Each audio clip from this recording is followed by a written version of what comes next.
రాయబడి ఉంది, చెరದಿಂದ చెర అంటే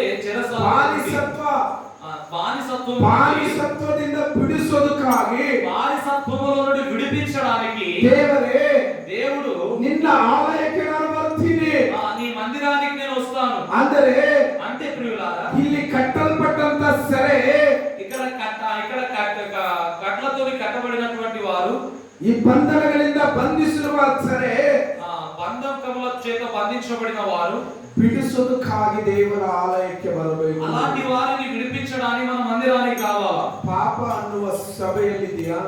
పాపం అనే సంఘం ఉందా?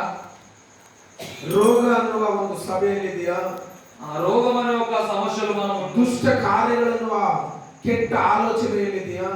దుష్టుని కార్యాలనే చెడు ఆలోచనలు, ನೀನು ಯಾವ ಆಲೋಚನೆಯಲ್ಲಿ ನೀನು ಮುಳುಗಿ ಹೋಗಿದೆಯಾ? మనం ఏ ఆలోచనలో మునిగి ఉన్నాము? ನೀನು ಯಾವ ಒಂದು ಸ್ವಭಾವ ನಿನ್ನನ್ನು ಬಂಧಿಸಲ್ಪಟ್ಟಿದೆ? ఏ పాపపు స్వభావం మనల్ని బంధించిందో, ದೇವರ ಆಲಯಕ್ಕೆ ನೀನು ಬರುವಾಗ, దేవుని ఆలయానికి మనం వచ్చేటప్పుడు ಈ ಪಾಪದಿಂದ ದೇವರು ಬಿಡಿಸ್ತಾನೆ, పాపముల నుండి దేవుడు విడిపిస్తాడు, ರೋಗದಿಂದ ಬಿಡಿಸ್ತಾನೆ, రోగము నుండి విడిపిస్తాడు, ನಿನಗ ಸಾಲದ ಸಮಸ್ಯೆಯಿಂದ ಬಿಡಿಸ್ತಾನೆ, అప్పుల సమస్య నుండి విడిపిస్తాడు, ಕಾರ್ಯಗಳಿಂದ ಬಿಡಿಸ್ತಾನೆ, దుష్ట క్రియల నుండి విడిపిస్తాడు. ನಿನ್ನಗೆ ఏ బాధ ಬರದಿರ ದೇವರು ಕಾಪಾಡುತ್ತಾನೆ, ఎలాంటి బాధ లేకుండా ఆయన నిన్ను రక్షిస్తాడు.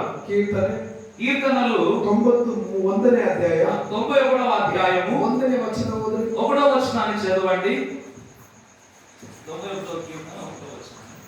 వాక్యದಲ್ಲಿ ಬರೆಯಲ್ಪಟ್ಟಿದೆ, దేవుని వాక్యంలో రాయబడి ఉంది. 91ನೇ అధ్యాಯ 1ನೇ వచನದಲ್ಲಿ 91వ అధ్యాయం 1వ వచనం, ಪರಸ್ಪರ ಮರೆಯುತ್ತಿರುವವನು ಸರ್ವಶಕ್ತನ ಆಶ್ರಯದಲ್ಲಿ ಸುರಕ್ಷಿತವಾಗಿರುತ್ತಾನೆ ಅಂತ. మౌనతుని చాటు నివసించువాడే సర్వశక్తుని నీడను విశ్రమించువాడని. ఆ దేవాది దేవుడు ఎಲ್ಲಿ వాಸ ಮಾಡುತ್ತಾನೆ? ఆ దేవుడు ఏ స్థలంలో నివాసం చేస్తాడు? ಆತನ ಆಲಯದಲ್ಲಿ ವಾಸ ಮಾಡುತ್ತಾನೆ. ఆయన ఆలయంలోనే ఆయన నివాసం. ಆತನ ಆಲಯಕ್ಕೆ ಬರುವ ಮಕ್ಕಳು, ఆయన మందిరానికి వచ్చేవారు సురక్షితವಾಗಿರುತ್ತಾರೆ, సురక్షితంగా ఉంటారని లేఖనం సెలవిస్తుంది. 3ನೇ వచన ఓదురి.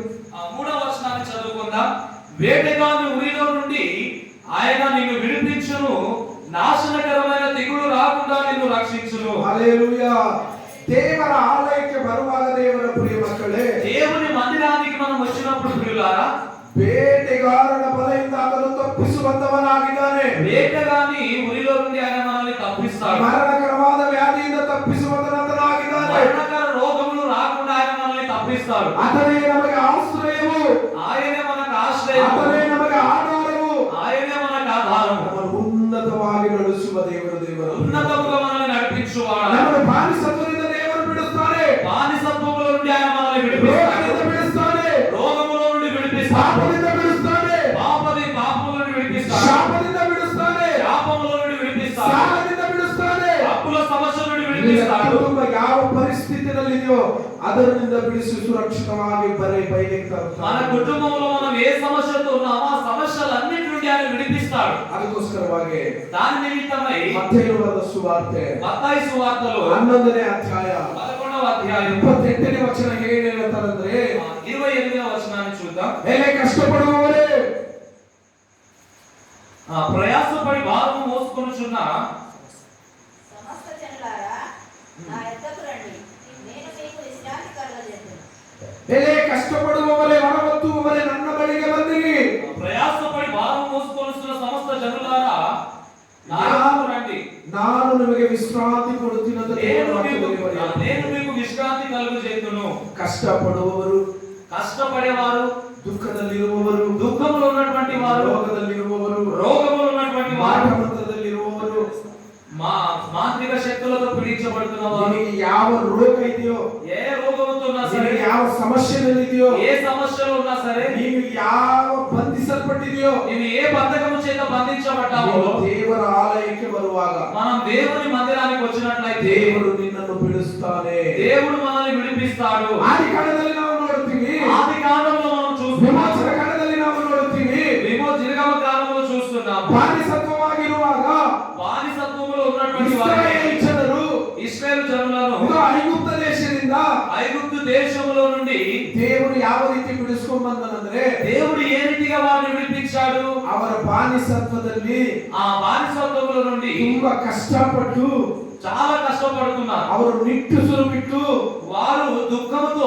ప్రార్థన చేసినప్పుడు, ದೇವರಿಗೆ ಮೊರೆ ಇಡುವಾಗ దేవునికి మొరపెట్టినప్పుడు, ಆ ನಿಟ್ಟುಸಿರು ದೇವರಿಗೆ ಮುಟ್ಟಿದಂತೆ ఆ దుఃఖంతో చేసినటువంటి ప్రార్థన దేవుడు విన్నారంట ಆ ప్రియులారా. ದುಃಖದಿಂದ ಮಾಡುವ ಪ್ರಾರ್ಥನೆ ఆ దుఃఖంతో చేసినటువంటి ప్రార్థన ಆ ದೇವಾದಿ ದೇವರು ಕೇಳಿ దేవుడు విని ಅವರ ಮಧ್ಯದಲ್ಲಿ ಇಳಿದು ಬಂದನಂತ ಬರೆಯಲ್ಪಟ್ಟಿದೆ. వారి మధ్యలోనికి దిగి వచ్చాడని లేఖనంలో రాయబడి. ಯಾವಾಗ ಯಾವಾಗ ಬರ್ತಾನೆ ನಮ್ಮ ಮಧ್ಯದಲ್ಲಿ ಅಂದ್ರೆ ఎప్పుడు దేవుడు మన మధ్యలోనికి వస్తాడంటే ನೀರು ಬಿಟ್ಟು కన్నీళ్లతో మనం ప్రార్థన చేసినప్పుడు, ನಿಟ್ಟುಸಿರು ಬಿಟ್ಟು దుఃఖంతో మనం ప్రార్థన ನಾವು చేసినప్పుడు, ಪ್ರಾರ್ಥಿಸುವಾಗ మనం ప్రార్థన చేసినప్పుడు ದೇವರು ನಮ್ಮ ಮಧ್ಯದಲ್ಲಿ ಇಳಿದು ಬರ್ತಾರೆ. దేవుడు మన మధ్యలోనికి దిగి వస్తాడు. ನಮ್ಮ ದೇವರು ಪ್ರಾರ್ಥನೆ ಕೇಳುವಂತವನು, మన దేవుడు ప్రార్థన వినేవాడు, ನಿನ್ನನ್ನು ರೋಗದಿಂದ ಬಿಡಿಸುವಂತನು, రోగముల నుండి విడిపించేవాడు, ನಿನ್ನನ್ನು ಕಷ್ಟದಿಂದ ಬಿಡಿಸುವವನು, కష్టముల నుండి విడిపించేవాడు, ನಿನ್ನನ್ನು ಅನೇಕ ಕಾರ್ಯಗಳಿಂದ ಬಿಡಿಸಿ ನಿನ್ನನ್ನು ಉನ್ನತವಾಗಿ ನಡೆಸುವನು. ప్రతి విధమైన చెడు కార్యముల నుండి ఆయన విడిపించి నిన్ను ఉన్నతంగా నిలబెట్టేవాడు. ಅದಕ್ಕೋಸ್ಕರನೇ ದೇವರು ಹೇಳ್ತಾ ಇದ್ದಾನೆ, అందునిమిత్తం దేవుడు సెలవిస్తున్నాడు, ಅದೇ ಕಷ್ಟಪಡುವವರೇ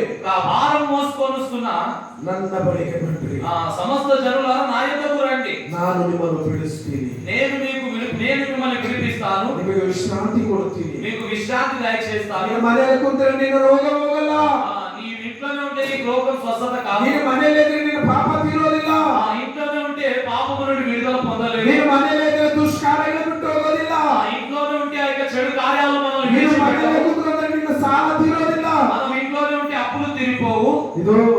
ఇదిగో ప్రియులారా, ದೇವರ ಆಲಯಕ್ಕೆ ಬಾ, దేవుని ఆలయానికి మనం రావాలి. ದೇವರು ನಿನ್ನನ್ನು ಬಿಡಿಸ್ತಾರೆ, దేవుడు మిమ్మల్ని విడిపిస్తాడు, ದೇವರು ನಿನ್ನನ್ನು ಸ್ವಸ್ಥತೆ ಮಾಡ್ತಾನೆ, దేవుడు మనల్ని స్వస్థపరుస్తాడు, ನಿನ್ನ ಜೀವಿತವನ್ನು ಉನ್ನತವಾಗಿ ನಡೆಸ್ತಾನೆ. మన జీవితాన్ని ఉత్తమమైనదిగా ನೀನು ಪಾಪ నడిపిస్తాడు. ಸ್ವಭಾವದಲ್ಲಿದ್ದರೆ పాప స్వభావంలో మనం ఉంటే ನಿನ್ನನ್ನು ಪರಿಶುದ್ಧ ಮಾಡ್ತಾನೆ. పరిశుద్ధులుగా ఆయన మారుస్తాడు. ನಿನ್ನ ಪಾಪದಿಂದ పాపములో నుండి ಪರಿಶುದ್ಧನಾಗಿ ಮಾರ್ಪಡಿಸಿ పరిశుద్ధులుగా మార్చి ಆತನ ರಾಜ್ಯದಲ್ಲಿ ಜ್ಞಾಪಕ ಮಾಡಿಕೊಳ್ಳಿ. ఆయన రాజ్యములో మిమ్మల్ని జ్ఞాపకము ದೇವರ చేసుకుంటాడు. ಪ್ರಿಯ ಮಕ್ಕಳೇ, దేవుని ప్రియులారా, ದೇವರ ಆಲಯಕ್ಕೆ ಬಂದು దేవుని ఆలయానికి వచ్చి ಪರಿಶುದ್ಧಾತ್ಮದಿಂದ ತುಂಬಲ್ಪಟ್ಟು పరిశుద్ధాత్మతో నింపబడి ಪರಿಶುದ್ಧಾತ್ಮನನ್ನು ನೀನು ಹೊಂದಿಕೊಂಡು పరిశుద్ధాత్మను పొందుకొని ನೀನು ಯಾವಾಗ ಪರಿಶುದ್ಧಾತ್ಮದಲ್ಲಿ ಸಂತೋಷ ಪಡುತ್ತೀಯೋ ఎప్పుడైతే ఆత్మలో సంతోష